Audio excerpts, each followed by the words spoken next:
Hello, friends. I want to talk to you now about democracy. Many Americans rightly feel that our democracy is hanging by a thread. There is a real threat that over 200 years of democracy could now be extinguished in the United States. And of course, that would be a tragedy of epic proportions.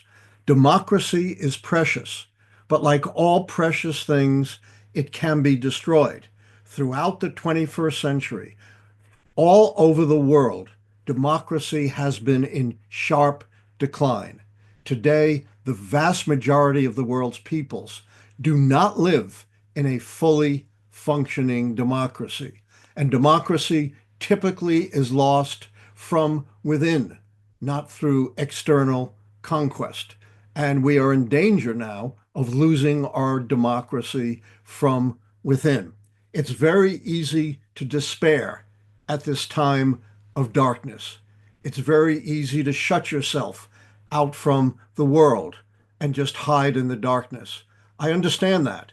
I find it very difficult anymore to watch news broadcasts, but I firmly believe that it is better to light a single candle than forever curse or hide in the darkness. And I anticipated this darkness 2 years ago in 2022 when I wrote my book, 13 Cracks, Repairing American Democracy After Trump. The book made some very significant points that are particularly relevant right now in these very difficult times.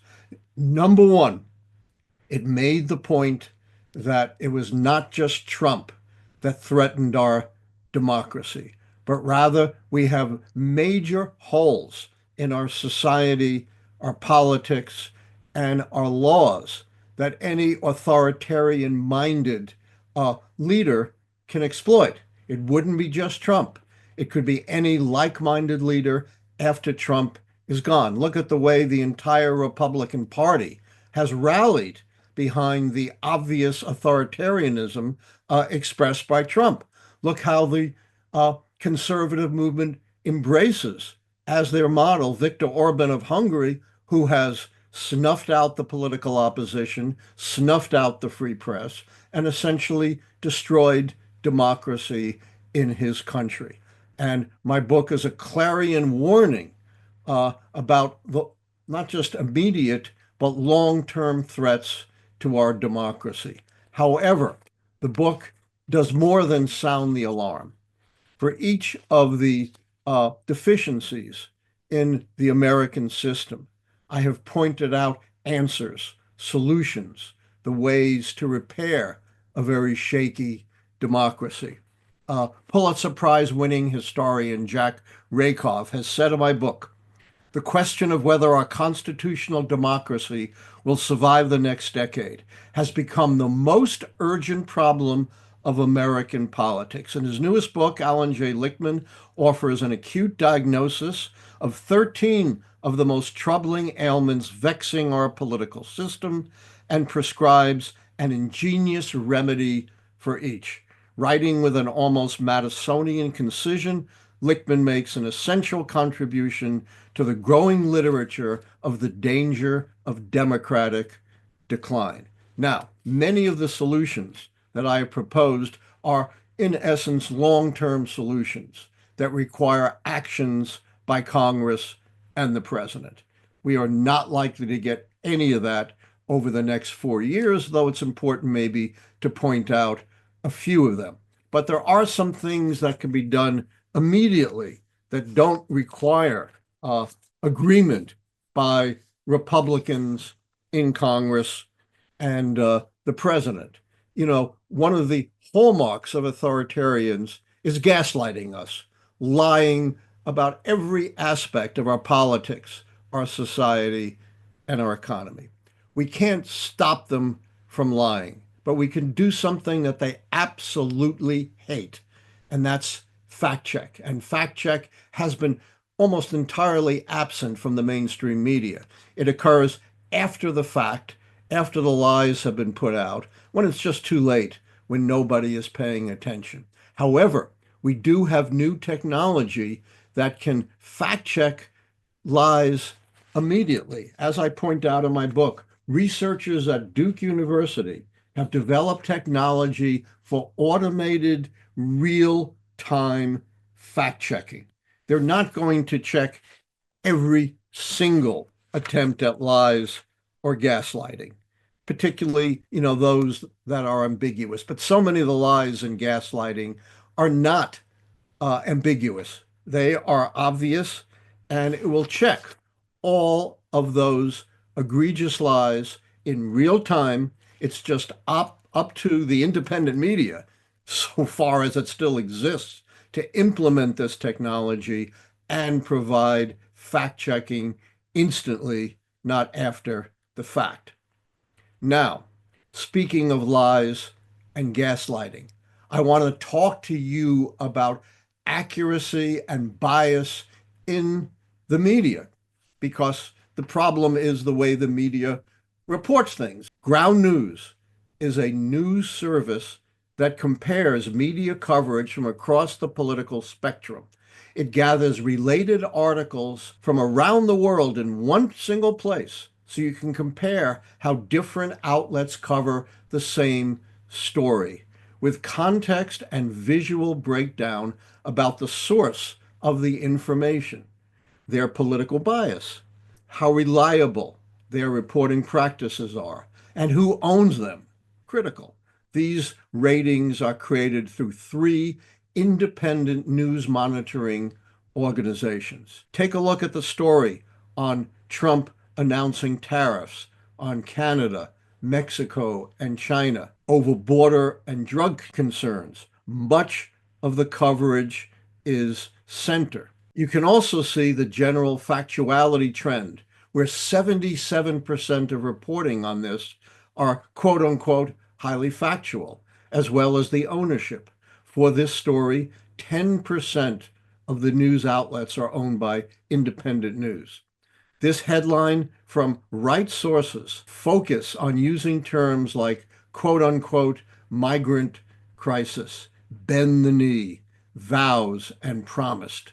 The left headlines focus on words like quote unquote inflation, threatens, and crash. The blind spot feed shows you news stories that are disproportionately covered by one side of the political spectrum. You know how much I am against misleading information. So see through misleading narratives and stay informed without getting overwhelmed. If you subscribe through my link, ground.news/Allan, you'll get 50% off the Vantage plan, which is what I use to get unlimited access to all features. This is their biggest sale of the year and only available for a limited time.